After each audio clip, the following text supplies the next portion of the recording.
اكتشفنا ان يارا كانت حامل اصلا. كانت هي واخويا مرتبطين لحد اما جت مامتها تواصلت مع مامتي وقالت لها ان يارا واخويا الله يرحمه حصل بينهم حاجه وعايزين يصلحوا الغلطه، وقاعده في البيت مرحرحه لان في ذكر بيصرف عليكي، تمام؟ وما بيصرفش على اخته، ما بيصرفش على امه. مسلم ده طبعه ما ياخد واحده بيعليها فوق اهله، بتبقى ما شاء الله يعني لا اسم ولا ريحه ولا شكل، ويحطها فوق راسه والاخر يطلقها. هو يعني ايه علشان انت اختي وبتحبيني تطعني في شرف مراتي وفي شرفي وفي عرضي ومكرسه حياتك ليل نهار بس علشان خاطر تشتميني وتطعني في شرفي؟ الست اللي حضرتك بتشوفها قدامك على الشاشه دلوقتي اسمها آية زكريا، وهي اخت مطرب المهرجانات مسلم اتجوز من كام شهر، جوازته التانية او التالتة، ربنا يسعده ويصلح له الامور، ده انت لو بني ادم سوي هتقول كده.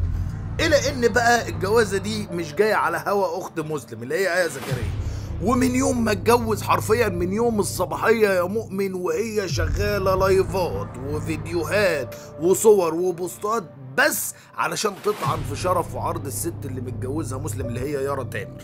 معايا؟ لا، اللي معايا هيشيبها ويشيبك، اللي جاي سكرينات وحاجات من وكفايه دعوه الحما بتوصل ل7 سما، انا داعيه الاثنين التانيين، اما دي انا قلبي غضبان عليها. واحده بتطلع تعمل لايفات الصبح والفجر بقميص النوم على الفيس، طالعه واقفه في البلكونه قميص، عايزه تخرب بيتي وتقول له يا ريت تطلقها. انا اتخاط في عرضي وفي شرفي من اخت جوزي، اللي الظاهر ان الموضوع بالنسبه لها ريتش ومحتوى، واكبر اثبات على كده برضه دخلت جست مع شاكر علشان تعلي الريتش بتاعها على حساب سمعتي وعلى حساب سمعه اخوكي. بتعمل في اخوها كده، مفيش حد بيطلع يهين شرف اخوه، مفيش حد بيطلع يتكلم على شرف اخوه، ومحدش بيطلع يتكلم على اخوه نفسه بذريعه او بحجه انها خايفه على اخوها وانها بتحب اخوها. انا مش فاهم يعني ايه اخت تحب اخوها تطلع تطعن في شرف مراته وفي عرضه؟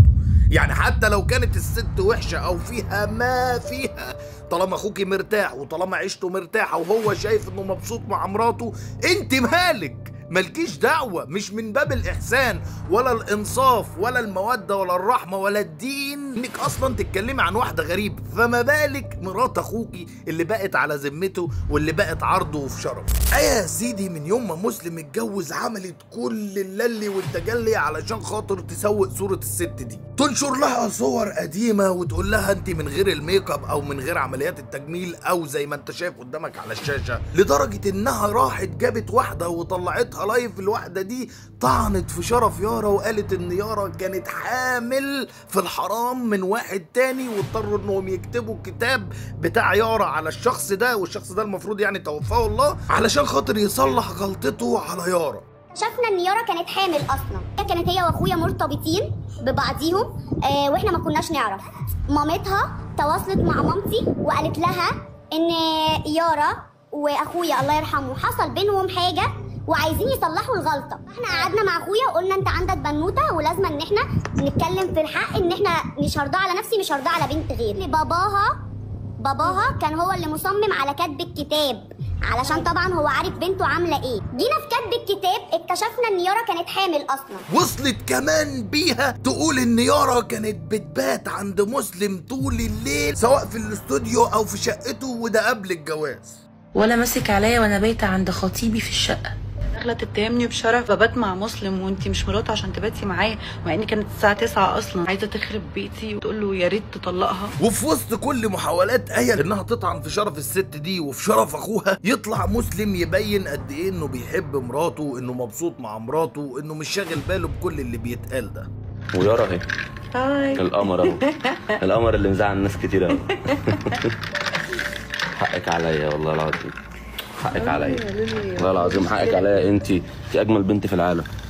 علشان تطلع للمرة التانية بعد ايقافها على قناة النهار الأستاذة ياسمين الخطيب اللي لسه عاملة برنامج جديد اسمه مسائل ياسمين على قناة الشمس، وتستضيف اخت مسلم. ايه الانجاز اللي عملته علشان خاطر تستضيفيها في البرنامج بتاعك؟ للدرجه دي في فقر في الاعداد؟ للدرجه دي ما بقاش في كونتنت او محتوى تقدميه او تقوليه للناس، فاضطريتي تجيبي اي حد عامل نوش وعامل ترند علشان تعرضيه للناس؟ هو انت ما بتحرميش من بعد مشكله هدير عبد الرازق؟ سؤالي بقى هنا لآية اخت مسلم، عايزه ايه؟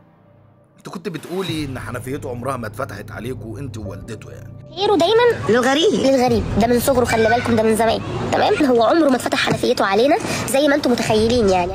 انت مش شقيانه ولا تعبانه ولا شايله هم ما يتلم، وقاعده في البيت مرحرحه لان في ذكر بيصرف عليكي، تمام؟ وما بيصرفش على اخته، ما بيصرفش على امه. عشان انا عايزه اروح للحكومه اقول لهم يا جماعه الراجل ده حبس اخته عشان خاطر مره لا تسوى حاجه في سوق الحريم النظيفه. هي المشكله فلوس؟